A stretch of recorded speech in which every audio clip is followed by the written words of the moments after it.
Bagong kuwi wong Dugal. Nggih, kajengipun. Oh. Bosmu ngarani nek aku wong Dugal e. Ngapa kowe?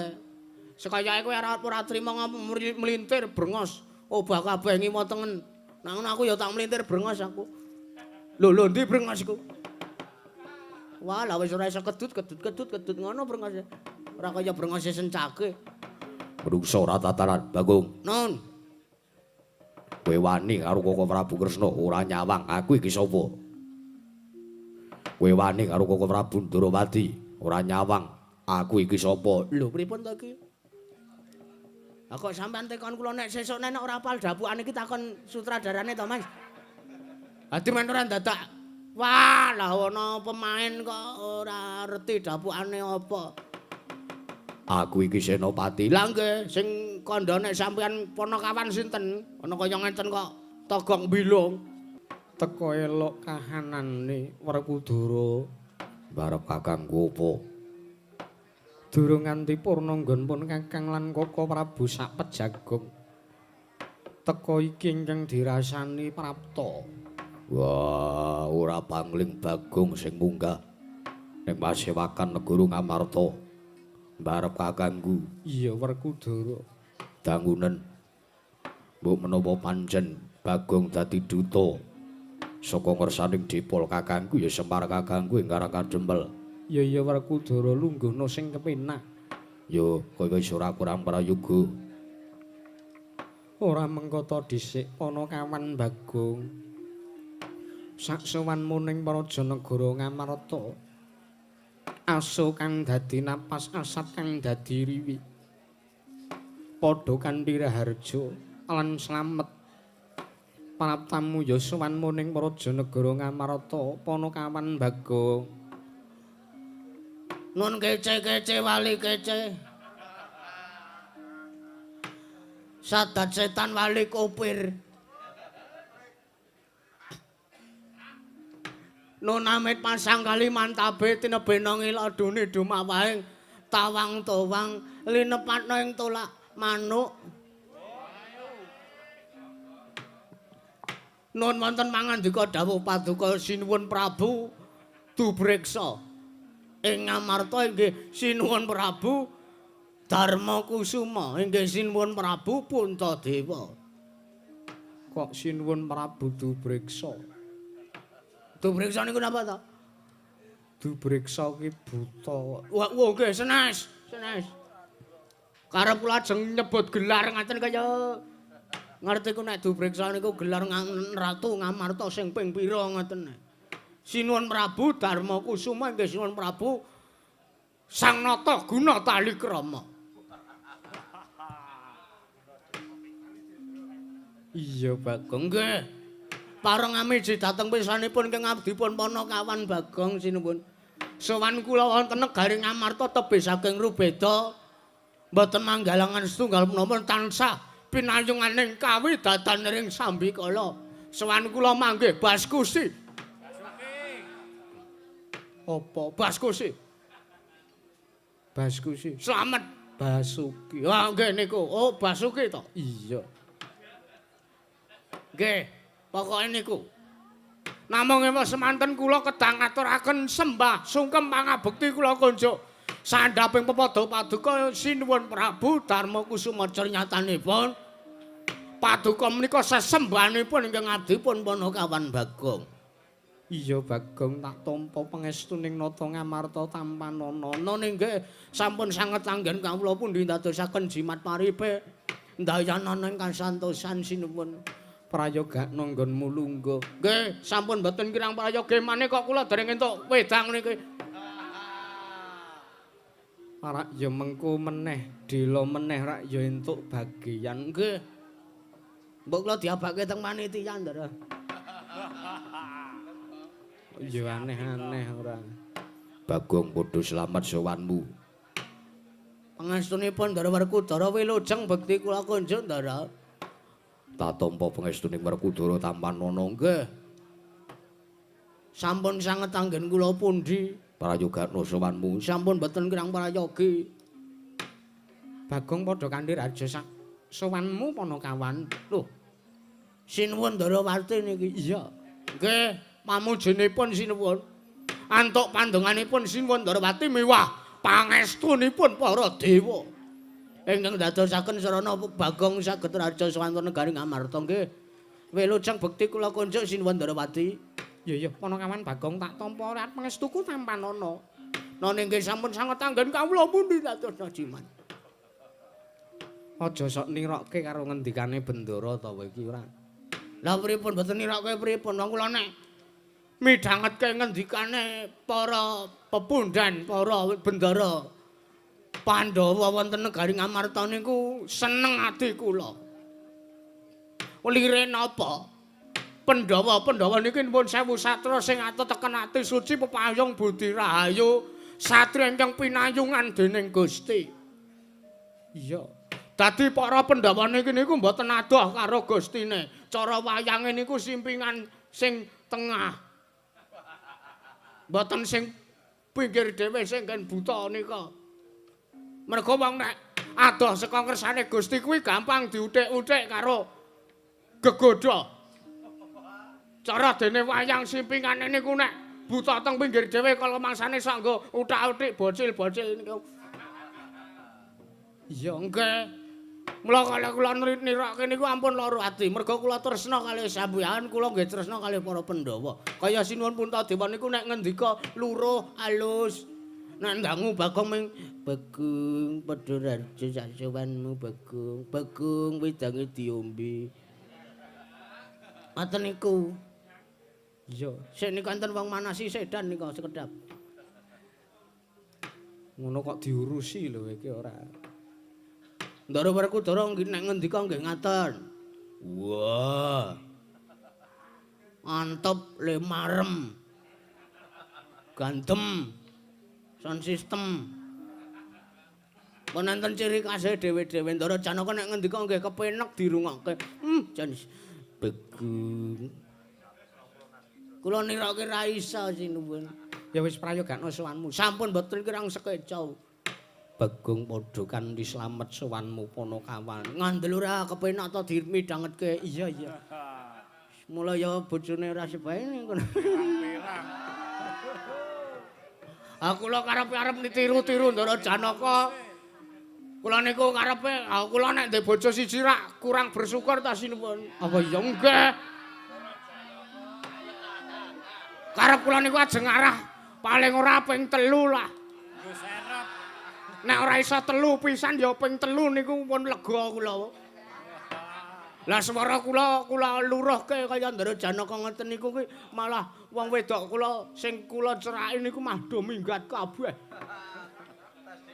Sajak gila kalih kula. Kok ya aneh-aneh lho ra iki ora. Bagong, pripun Ndara Janaka? Wajan kepenak tenan nek ndangu. Kowe kok arep tiru-tiru aku. Kowe iki melu aku seprana seprene mbok yo. Bila boro njaluk aji pengasihan. Pun kula tamake. Aji lembu sekilan to? Dudu. Lho lha napa? Aji lembu sekilan kuwi dayane nek ngantem kaya kena nanging isih kurang sekilan. Wo, anggih niku penyebabe. Kula nirokke sampean kok sing kula matek aji lembu sekilan niku dayane ngoten niku to? Iya. Kowe lah layake kok kaya kena ning isih kurang sekilan. Kaya isih bablas ning isih ning ngarepan. Wah, luput iki. Sesuk neh aja matek aji kuwi. Oh nggih. Sing sijine nggih.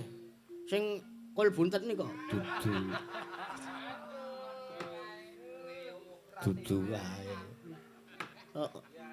Lan sing pundi? Nek matek aji. Kul buntet malah saya ora ana wong kang nyedhaki. Ya mung aku arep takon karo kowe Bagong. Pripun? Wetanmu kae wis rampung apa urung perkarane?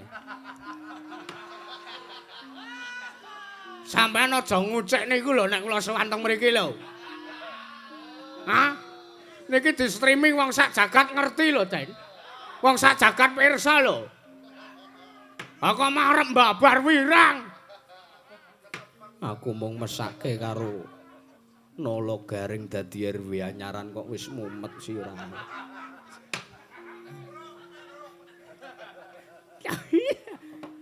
Aku ki seneng kok nek ngrepotke wong tuwa kuwi aku seneng. Bagong, kula kowe sowan merata ning negara Ngamarta kanane dadi regeng, kanane dadi gumyak. Weh lah, retya kula wau beto bintang tamu. Ora sah kowe dhewe wis iso marai sengsem. Nggih. Matur nuwun. Bagong padha kanthi slamet sowanmu, Bagong padha kanthi slamet sowanmu. Wah, jan ndara kembar. Kembar. Ndara kembar. Nek kembar niku sing dienggo. Ndara Nakula kali Ndara Sadewa nggih Ndara Den. Wilujeng sowan kula bekti kula konjuk nggih Ndara kembar. Iya Bagong. Tak tampa pangestuku tampanono. Iya pangestuku tampanono Bagong. Nggih. Sampun kula pundi dadosaken jimat. Prayogaken sowanmu. Sampun boten kirang sekeca Den. Bagong wonten dawuh. Gawe kaget Yasing Sunana wigati apa sowan menyang para Janagara Ngamarta. Napa kula pun dipun keparengaken matur sinuwun. Tak paringi kalodhangan para satata matura Bagong. Matur sembah sewu nuwun. Langkung rumiyin kula ngaturaken salam taklim dhateng sedaya ingkang sami lenggah wonten Datulya Praja Negari Ngamarta. Ama Bakdu. Nganggo ama Bakdu bareng. Lajeng kula ngaturaken tebah Siti Sekul binunteling ron kelapa. Apurenta mbok bilih wonten lepatipun ingkang abdi pun Panakawan Bagong ngen kula badhe munjatur wonten ngersanipun Sinuwun Prabu Darma Kusuma. Inggih Gusti kula Ngamarta Sinuwun Prabu Puntadewa. Iya ora dadi ngapa Bagong, matur nuwun. Salajengipun nuhuni menapa inggih dados pangandikanipun Sinuwun Prabu Ngamarta. Bilih samangke kula pun dangu napa ingkang dados wigatosipun Bagong sowan. Mboten saking kajenganipun ingkang abdi pun Bagong piyambak, mboten enten kepinginan lan mboten enten gegayuhan saking kula piyambak kula ajeng sowan teng negara Ngamarta. Sebab Bagong niki ngrumangsani nek Bagong niki mung wong loro saudan telu saurupan. Kula niku ngrumangsani nek kula niku mung abdi. Apa abdi? Ngangge kol-kolah abdi. Abdi kinasih kula namung Panakawan derajat kula menika namung tiyang aceplek. Dadi menawi kula ndek pepinginan niku mboten saged kula aturke teng Sinuwun Ngamarta merga kula ngrumangsani kula niki mung rakyat melata. Rakyat apa? Rakyat melata. Padake ula ngono apa piye? Jelata. Wah, sampean malah paham. Aku ki serawung kowe iki suwe. Oh nggih. Kula niki mung rakyat jelata. Dadi nek kula ndek pepinginan kula mboten sowan teng sampeyan ning kula babah-babah dhewe, kula usaha dhewe, kula mbudidaya dhewe. Neng gandeng sowan kula menika mboten saking karep kula piyambak. Inggih menika kula panutul dening Bapak kinarya mboyongi rawipun para Pandhawa gangsal ganep cacahipun wonten Pedukuhan Karang Kadempel sinambi mondhe miwah ngastau wujudipun pusaka 3 negari Ngamarta. Apa wae Bagong? Sepisan tombak baru klinthing. Nek ora ngerti ki takon. Napa ya? Kula lali wae diomongi bapak ning kula lalos. Tumbak kara welang. Nah, tumbak dong kara dong suruh. Ayo kanca padha nguyuh. Tumbak kara welang, tumbak kara welang. Angka kalih Pandhawa kedambayang miwah ngasta wujudipun pusaka ingkang angka kalih nggih menika ingkang winastan payung motha. Mak jendrit ngono. Payung napa sampean iki ngelingke kula, tugase ngelingke kula. Payung Tunggul Naga. Nah, payung Tunggul Naga kalih ingkang pungkasan pusaka Ngamarta ingkang winastan pustaka Jamrut. Rakit kita kahulu. Jamus. Napa? Jamus. Mboten Jamrut, ora. Oh nggih. Jamrut niku selirane Bapak Semar tahun 80-an.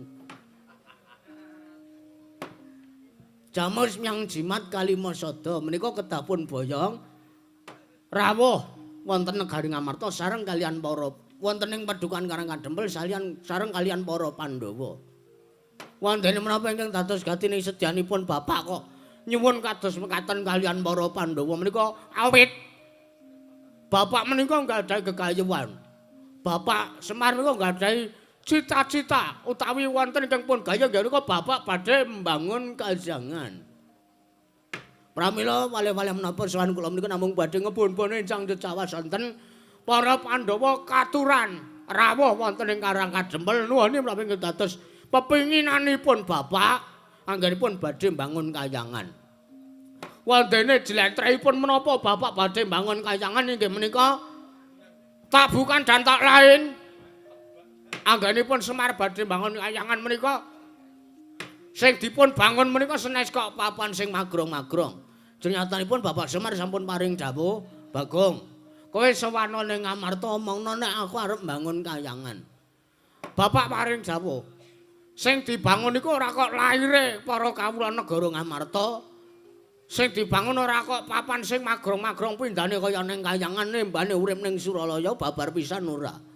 Nanging sing arep dibangun dening Bapak niku batin moral PMP. Waduh. PMP iki apa? Pendidikan Moral Pancasila. Niku sing ajeng dibangun kalih Bapak. Merga nuwun sewu.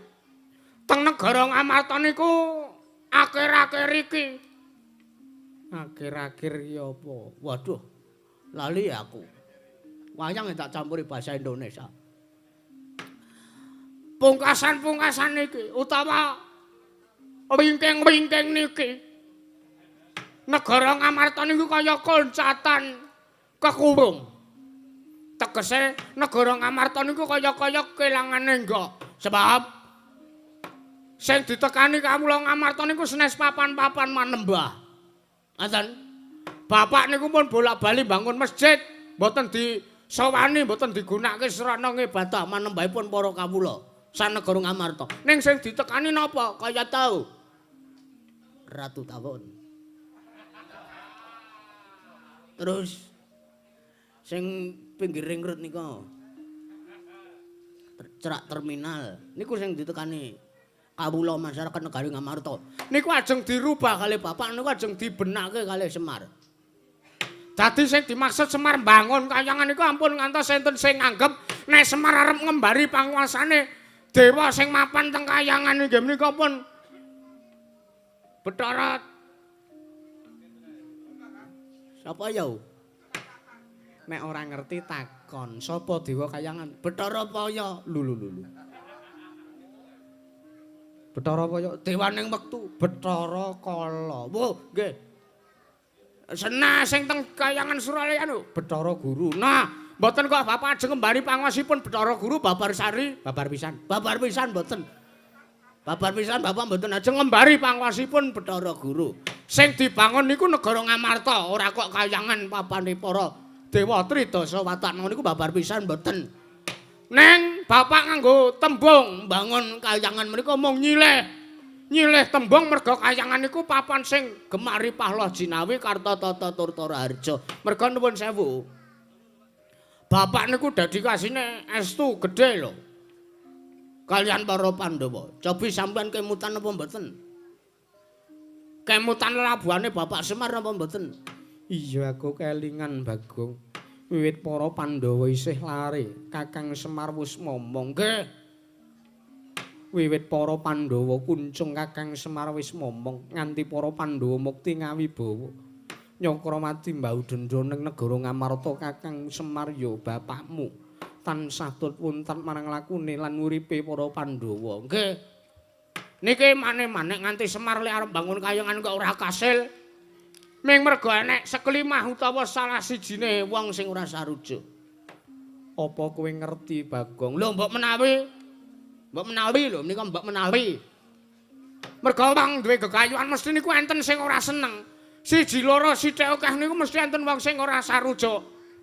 Neng Gandeng eleke Semar karo apike Semar niku akeh eleke Semar. Akeh apike Semar. Mesti kathah. Mesti langkung diboti wong-wong sing do sarujuk bangane wong-wong sing ora sarujuk mergo akeh wong sing do seneng akeh sing do sarujuk karo apa sing digayu Semar. Iya nggih. Bapak niku dedikasinya luar biasa kalih para Pandhawa. Kemutan mboten. Nalika sampean tesih cilik dipiloro karo para Sata Kurawa. Sampean mapan teng pertapan Wukir Tawu niku nek mboten saking labuhane bapak sampean disuwanke ngersane Penemban Wiyasa. Sampean mung sengsara urip teng negara Ngastina. Akhire sampean mapan teng Wukir Tawu, teng Saptawarga, nderek kengeyang-eyang Wiyasa, sampean urip saentene teng mriku, mangan ming tiwul. Kala mangsa kepepet tiwule glepung entek ora iso ngindel ya medhol tela sing ngancani bapak. Iya, kalau mangsa telane entek urung ditandur melih, kula kalih Ndara Werkudara mancing teng kali. Niku kuwi lelabuhan sing luar biasa lho sinuwun saking para panakawan. Lah mila saking meniki lelabuhane bapak sing kaya ngoten niku kedah dipun aturi panuwun. Para Pandhawa menika pantes-pantese ra ya duweni rasa tepa slira. Nuwun sewu lho niku mboten kok maksud kula mejang mboten lho. Mengke kula matur ngoten niku terus sampean mestani nek kula mejang sampean mboten. Kula niki RT soalé. Mboten. Sambung rapete apa ora kok. Sampean niku kedah netepi darmaning Kanalendran. Merga sampean Nalendra, Ndara Werkudara kedah netepi darmaning satriya. Merga rayi-rayi dalem paduka menika sami satriya. Mereka kedah netepi jiwa kasatriyan lan paduka kedah netepi jiwa Kanalendran. Kayata duwe rasa tepa slira. Merga sampean menika dipun labuhi dening bapak. Lah pengangkahe bapak napa? Nek sampean rawuh teng karek kadempel nyekseni sing dadi kayane bapak lek arep bangun kayangan. Saya mukti ngawi bawa kuncara Jayeng Bawana, dodeng samaladeng gegedhug samaladeng sampean limatung Nalendra teng negari Ngamarta. Ngaten menika. Merga nggih enten ngatur sing diaturke bapak kedah kula sampeke teng sampeyan. Kawula niku ora butuh dinahi brana picis. Ya umpama dinahi apik, nek ora dinahi ya cetha mboten apik. Ngaten. Kawula niku ora pati-pati butuh diparingi raga sing akeh karo negara Ngamarta. Ning kawula niku mung butuh dicaketi kahanane, mung butuh dicaketi atine para kawula. Kawula mung pengen ditresnani. Pahitane wong urip niku mung tresna, siji tresna. Ping pindhone nek wis tresna niku nek arep njaluk redana menapa-menapa niku para kawula mboten ewet lan mboten perkewet. Awit pun tresna riyin. Iya, nggih. Ning nek Nalendra utawi pemimpine mawon mboten tau kok nyaketi karo kanane para kawula kuwi terus piye carane lek arep tresna. Merga pemimpin menika kedah netepi hukum sama beda dana denda. Menika kedah pun tetepi. Dadi kawatirane para kawula menika kedah pun caketi, kawula kedah pun tresnani, kawula kedah pun welasi, kawula kedah pun nasihi. Niki berlaku untuk sedaya pemimpin. Mboten ngomongaken Nalendra, dukuh, lurah, RT, RW, camat, Pak Pati, Bupati. Menika kedah ginakaken pawugeran menika. Jernyatanipun wonten tetembungan. Tak kemal maka tak sayang. Tak kenal maka tak sayang. Mereka kedah sampeyan kedah nyaketi kantanipun para kawula. Lah menika ingkang dipun gaya dening bapak. Ngaten sedaya lepat aturipun Bagong nyuwun pangapunten. Sumangga anggenipun badhe menggalih gelar lan gulung perkawis gegayuhanipun bapak menika kula pasrahaken wekdal wonten sanipun Sinuwun Prabu Puntadewa. Sumangga. Ya jagat pangestu karo Ayau Bathara jagat Bagong. Wonten dawuh. Kaget rasane ngatiku bingung Bagong. Bingung pripun? Nek bingung mboten samangkat wau. Bingung leh ku arep mangsuli apa sing dadi gegayuhane bapakmu. Ngeten mawon. sampeyan niku rumangsa duwe utang budi kali bapak. Iya, Pancen bener nggih. Dadi sampeyan itu idep-idep males budi karo bapak arepa nuwun sewu peribasan urung ana sak pucuk kuku irenge bapak. dudu kuwi sing arep tak rembug. Lah napa?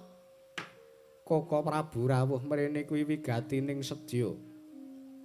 Paring dawuh yen to panjenengane diutus dening Wang Pikulun Manikmaya. Lho, sik. Sinuwun Kresna niku Iya, diutus kali Wang Pikulun Manikmaya. iya. Weh lah, napa wigatine? Nyuwun palilah ngersani para Pandhawa gandeng Kakang Semar kuwi pamonge para Pandhawa. Kamangka Kakang Semar duwe gegayuhan arep mbangun kayangan. Koko Prabu nyuwun palilah gegayuhane bapakmu arep diwurungake merga nampa dawuh Wang Pikulun Manikmaya Bagong. Weh lah. Lah weh. Mengke riyen sing ngendika kaya ngaten niku Koko Prabu Kresna. sik. Sinuwun Kresna niku kedahe prayitna lho. Sinuwun Kresna niku kedahe titis lho. Merga napa? Sinuwun Darawati nggih Nalendra Dwaraka menika Nalendra atitisan Sanghyang Bathara Wisnu nggih Sanghyang Bathara Suman. Niku dewa sing tukang ngandum kabagyan, dewa sing tukang ngandum katentreman. Lah ning kenang apa, Pak? Wah. Seru salah. Kenang apa, Kak? Sinuwun Kresna kok dadi ndek pambegan sing kaya ngaten niku? Miturut ngendikane Koko Prabu, gandhengi Wang Pikulun Manikmaya kuwi pirsa marang sak mobah musik sarta legetaning bapakmu Bagong. Sak gendhagan iki bapakmu arep mbangun kayangan kuwi ora kinarya kamuktene wong sak projok, nanging kinarya kamuktene bapakmu dhewe. Teges bapakmu kuwi ndegayuhan ora kanggo kabutuhaning wong akeh ning mung ngurusi marang hardaning kanepsaning bapakmu pribadi. Bagong, Aduh. Mar piye mar ki engko mar. Yo ngalah. Mengarep ndek gegayuhan sithik kok mesti ana sing nyarusiku. Ning nuwun sewu kula rak pun jlentrehke to sinuwun. iya. Bapak arep bangun kayangan niku ora kok kayangan papane para dewa niku mboten. Ning nuwun sewu kula tak takon. Takon apa? Bathara Guru utusan ngoten niku dasare napa? Merga Wang Pikulun Manikmaya uga rumangsa dikembari panguwasane. Ning atase mung sak Kakang Nayantaka kok arep mbangun kayangan, kamangka kayangan ki papaning para dewa. Ah, saya ora rebes to niku nek ngoten iki carane. Nggih, mboten napa-napa. Kula tampi. Ning nuwun sewu, Kula ora arep nesu, kula ora arep duka. Kula ora arep kumriwis pucake ngrawis mboten. Sinabeta mringsak gedheng pret mboten. Ning kula mung ngajeng rembukan kalih Sinuwun Kresna pikantuk napa mboten? Koko Prabu, kula wonten dawuh Yayi. Panakawan Bagong kepingin sak pirembagan kelawan Maduka. Keparengaken menapa mboten? Lilanana kula majengke nyosowan kasumanggaken Koko Prabu.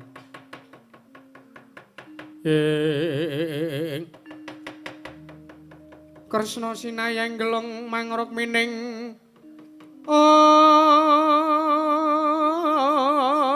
mangrok mining cakra kumiter mijil saking asta. Kumiter mijil saking asta mintonaken.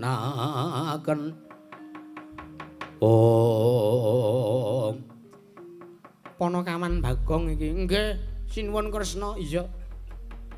Kena ngapa kowe kepengin sak pejagong lawan Natandrawati? Mengkarian kula ajeng rembukan kalih sampeyan. Rembukan karo aku perkarane apa? Lho. Perkara sampean le nampa dawuh saking Wang Pikulun Bathara Guru ngendikane arep murungke gegayuhane Bapak Semar. Leres napa mboten? Pancen bener. Anane Prabu Kresna prapta ning negara Ngamarta iki sayekti aku nyuwun palilah. Ana ngersane Nyai Prabu Darmakusuma merga Kakang Semar ya bapakmu kuwi dadi darbeke para Pandhawa. Nggih. Terus dasare napa kok Bapak Semar ajeng diwurungke gegayuhane? Lah arep bangun kayangan. Bagong, Nun. miturut dawuh sarta pangandikane Wang Pikulun Manikmaya, bapakmu arep ngembari panguwasaning nalendraning para dewa. Kuwi sing sepisan. Ping pindhone. Ning atase bapakmu kuwi wis disumpah prasetya. Nalika dheweke nampa wahyu pamong sejati dheweke wis disumpah prasetya. Minangka pamonging para Pandhawa lan uga minangka pamong kawula sak para Janagara Ngamarta. Nanging sak gendhagan iki bapakmu nglencati apa sing dadi sumpahe? Bapakmu nglencati apa sing dadi janji lan prasapane nalika nampa kanugrahan kuwi? Mula bapakmu kudu diadili. Malah gandeng sadurunge para Pandhawa prapta ning Karang Kadempel. Ngelingke marang Kakang Semar Badranaya gandeng kepasang Yaja Katujing Inu, kowe prapta mrene Bagong aku tak omong karo kowe. Aku tak dawuh karo kowe aturna ngersaning bapakmu, ya Kakang Nayantaka, ya Kakang Semar Badranaya kon murungke gegayuhane. Mumpung Nata Ndrawati keng minangka pujanggane para Pandhawa isih duweni rasa welas lan isih duweni rasa asih ana ngersaning Kakang Nayantaka. Mula bapakmu kon murungke gegayuhane tinimbang mengko aku ngruda paripeksa karo bapakmu lho Bagong. Majeng Sitigung Sititanaya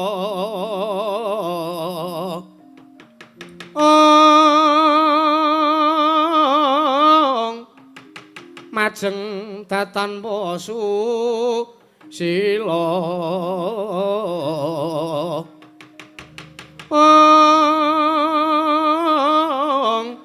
mijil dukanira sanga Bagong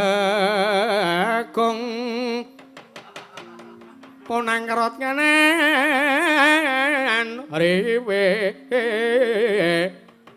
kumriwis bocah ing rawis yen sinabet marang sagedeng oh pasidake mangke riyen piye wah jan karep kula can kula ora arep nesu merga kula ngrumangsani kula niku wis ora wayahe egois kula ngrumangsani kula niku umur kula wis tuwa urip kula niku wis mangabad-abad cabe petung mawon kejaman Prabu Rama Wijaya kusumane ngati mung sawiji Sinuwun Prabu Kusuma Wijaya Rama Wijaya ing Pancawati kula ampun urip kula ampun enten nganti saniki ndereke para Pandhawa Bagong ndelala diparingi umur panjang. Lah nuwun sewu lah kok nembe sepisan iki kula midhanget pangandikan sing sajak nyelekit nang ati. Aturku sing endi sing nyelekit nang atimu? Lho niku lho. Mumpung Prabu Kresna isih dirasa welas asih karo Semar. Semar kon murungke gegayuhane lek arep mbangun kayangan. Sinuwun, nuwun sewu.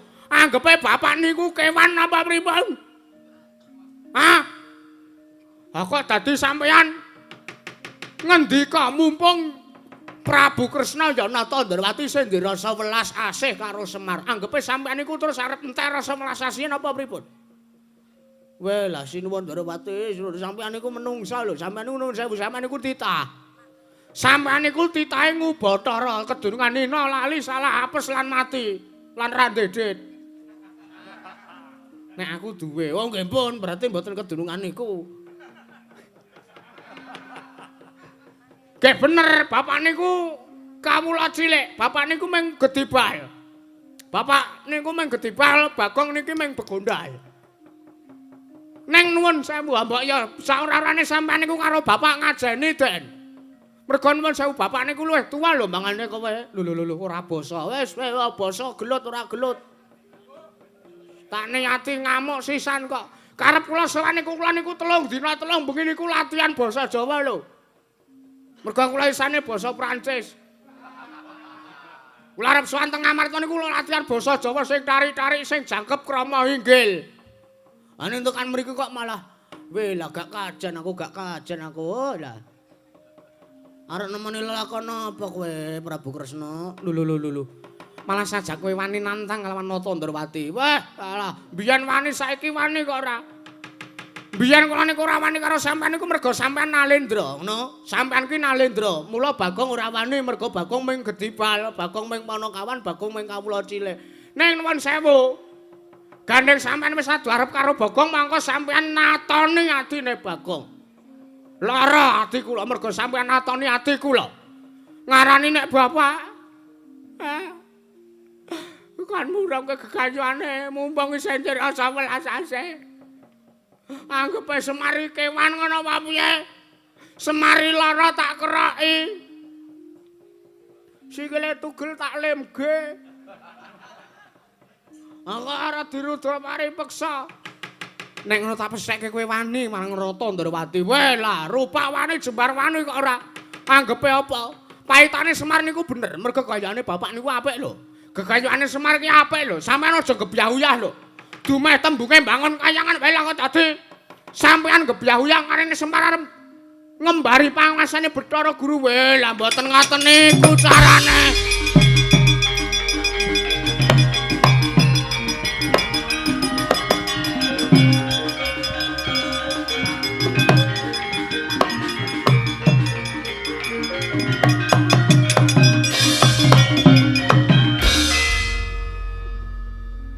Bungkek iki Rusa ora tataran. Setyaki siadi maju munggah ning Datulaya. Ora bunyun palilah. Menungso mriku ingkang kula ingkang badhe ngadili. Ya sing ati-ati lho. Bagong kuwi wong Dugal. Nggih, kajengipun. Oh. Bosmu ngarani nek aku wong Dugal e. Ngapa kowe? Sekayake kowe ora trima melintir brengos. Obah kabeh ngimo tengen. Nang ngono aku ya tak melintir brengos aku. Lho ndi brengos iku? Wah, lah wis ora iso kedut ngono brengose. Ora kaya brengose sencake. Menungso ora tataran, Bagong. Nun. Kowe wani karo Koko Prabu Kresna ora nyawang, aku iki sapa? Kowe wani karo Koko Prabu Ndrawati ora nyawang, aku iki sapa? Lho, pripun to iki? Kok sampean tekon kula nek sesuk nek ora apal dapukan iki takon sutradarane to, Mas? Adi men ora dadak. Wah, lah ana pemain kok ora ngerti dapukane apa. Aku iki Senopati. Lah nggih, sing kandha nek sampean ponokawan sinten? Ana kaya ngenten kok togong bilung. Aku iki Senopati sing kudu ngayomi marang Koko Prabu Kresna. Kowe wani karo Nata Ndrawati padha karo wani karo Satriya Garbaruci. Senopati Ndrawati Raden Arya Setyaki. Sen bosmu tak tantang apa meneh kowe mung begondale. Hah? Juraganmu tak tantang apa meneh kowe mung sak ngisore. Jelas ra wani aku.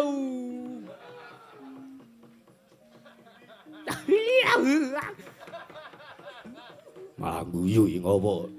Aku lho musuh bungkek niki kaya musuh anak kula e. Dedeke cendhek banget ora. Menungso ora tataran yen kowe wani karo Setyaki. Weh lah, sembiyan wani saiki wani, Mas. Anggepe apa? Ning nuwun sewu jajane gandeng niate Bagong ki ora arep golek desan lho, Den. Niat kula teng mriki niku mung arep golek perdamaian. Wandene kosongan kula ditampi kanthi mboten nengsemaken manah. Nggih, nuwun sewu. Kula tantang medal jawab Raden Setyaki.